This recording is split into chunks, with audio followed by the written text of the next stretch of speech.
தலையீற்று. உன் ஆடு மாடுகளில் தலையீற்றாகிய ஆணையெல்லாம் உன் தேவனாகிய கர்த்தருக்கு பரிசுத்தமாக்க கடவாய். உன் மாட்டின் தலையீற்றை வேலை கொள்ளாமலும் உன் ஆட்டின் தலையீற்றை மயிர் கத்தறியாமலும் இருப்பாயாக. கர்த்தர் தெரிந்து கொள்ளும் ஸ்தலத்திலே வருஷந்தோறும் நீயும் உன் வீட்டாருமாய் உன் தேவனாகிய கர்த்தருடைய சந்நிதியில் அப்படிப்பட்டவைகளை புசிக்க கடவீர்கள். அதற்கு மூடம், குருடு முதலான யாதொரு பழுது இருந்தால் அதை உன் தேவனாகிய கர்த்தருக்கு பலியிட வேண்டாம். அப்படிப்பட்டதை நீ உன் வாசல்களிலே கலைமானையும் வெளிமானையும் புசிப்பது போல புசிக்கலாம். தீட்டுப்பட்டவனும் தீட்டுப்படாதவனும் அதை புசிக்கலாம். அதன் இரத்தத்தை மாத்திரம் சாப்பிடாமல் அதை தண்ணீரைப் போல தரையிலே ஊற்றிவிடக் கடவாய்.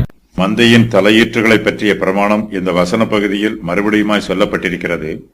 உன் ஆடு மாடுகளில் தலையீற்றாகிய ஆணையெல்லாம் உன் தேவனாகிய கர்த்தருக்கு பரிசுத்தமாக்க கடவாய். உன் மாட்டின் தலையீற்றை வேலை கொள்ளாமலும் உன் ஆட்டின் தலையீற்றை மயிர் கத்தறியாமலும் இருப்பாயாக என்று மோசே சொல்லுகிறார். ஆடு மாடுகளின் தலையீற்றுகளை பற்றிய பிரமாண விவரம். உன் ஆடு மாடுகளில் தலையீற்றாகிய ஆணையெல்லாம் உன் தேவனாகிய கர்த்தருக்கு பரிசுத்தமாக்க வேண்டும். உன் மாட்டின் தலையீற்றை வேலை கொள்ளாமல் உன் ஆட்டின் தலையீற்றை மயிர் கத்தறியாமலும் இருப்பாயாக. வருடந்தோறும் உன் ஆடு மாடுகளில் தலையீற்றாகியவைகளை கர்த்தருக்கென்று செலுத்தி கர்த்தரை ஆராதனை செய்ய வேண்டும். கர்த்தர் தெரிந்து கொள்ளும் ஸ்தலத்திலே வருஷந்தோறும் நீயும் உன் வீட்டாருமாய் உன் தேவனாகிய கர்த்தருடைய சந்நிதியில் அப்படிப்பட்டவைகளை புசிக்க வேண்டும். உன் ஆடு மாடுகளில் முடம், குருடு முதலான யாதொரு பழுது இருந்தால் அதை உன் தேவனாகிய கர்த்தருக்கு பலியிட வேண்டாம். அப்படிப்பட்டதை நீ உன் வாசல்களிலே கலைமானையும் வெளிமானையும் புசிப்பது போல புசிக்கலாம். தீட்டுப்பட்டவனும் தீட்டுப்படாதவனும் அதை புசிக்கலாம்.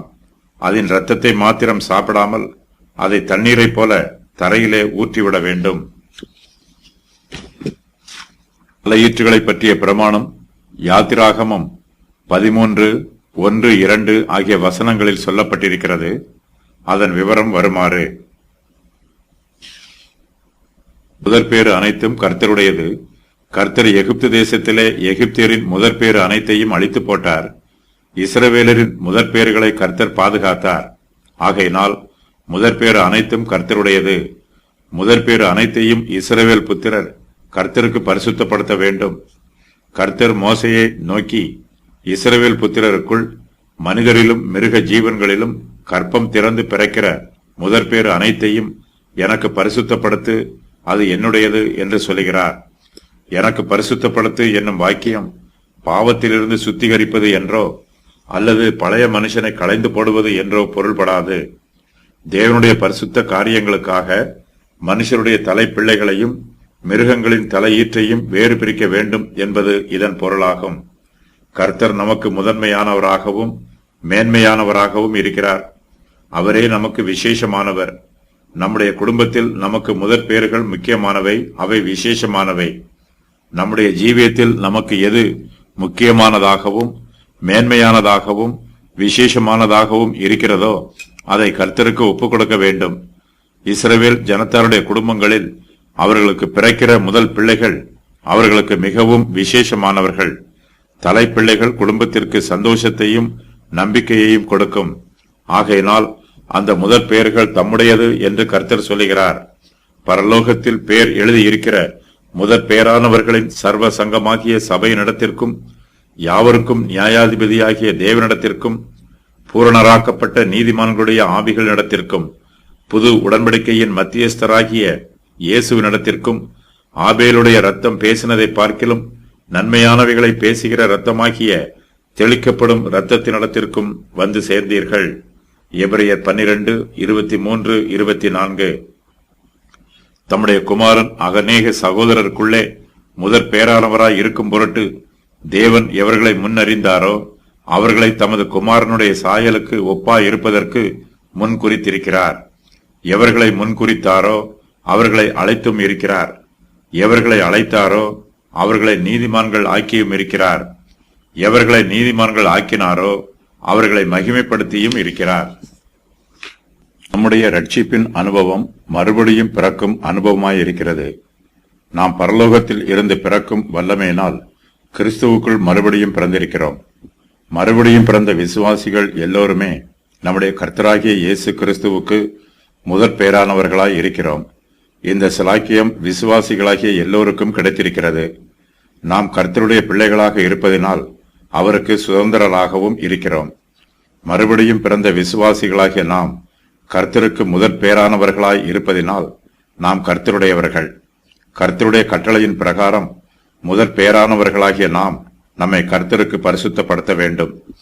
பரிசுத்தமாக்கப்பட்ட ஆடு மாடுகளை வேலை கொள்ளக்கூடாது.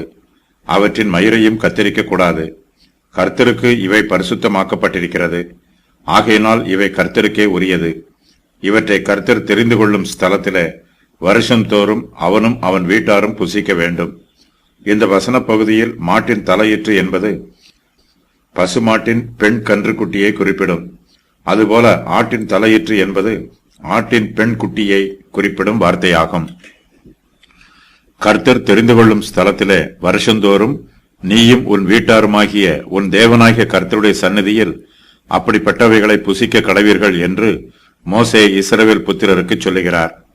மந்தையில் உள்ள மாடுகளும் ஆடுகளும், அது ஆணாக இருந்தாலும் அது பெண்ணாக இருந்தாலும், அதிலே முடம் குருடு முதலான யாதொரு பழுது இருந்தால் அதை தேவனாகிய கர்த்தருக்கு பலியிடக்கூடாது. இப்படிப்பட்ட முடமான மிருகங்களை கர்த்தருடைய சந்நிதியில் புசிக்கவும் கூடாது.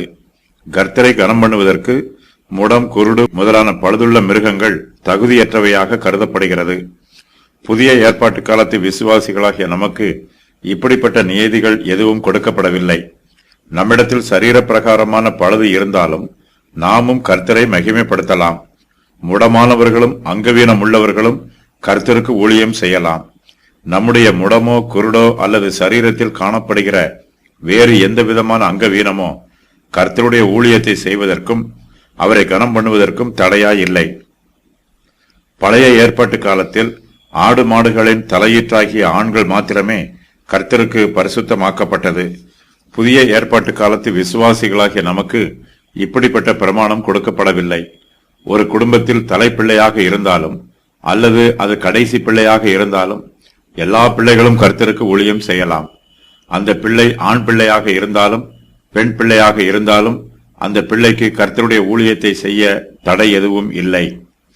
ஆடு மாடுகளில் முடம் குருடு முதலான யாதொரு பழுது இருந்தால் அதை கர்த்தருக்கு பலியிடவும் கூடாது. அதை கர்த்தருடைய சந்நிதியில் புசிக்கவும் கூடாது. அப்படிப்பட்டதை இஸ்ரவேல் புத்திரர் தங்கள் வாசல்களிலே கலைமானையும் வெளிமானையும் புசிப்பது போல புசிக்கலாம். தீட்டுப்பட்டவனும் தீட்டுப்படாதவனும் அதை புசிக்கலாம். அதன் இரத்தத்தை மாத்திரம் சாப்பிடாமல் அதை தண்ணீரை போல தரையிலே ஊற்றிவிட வேண்டும்.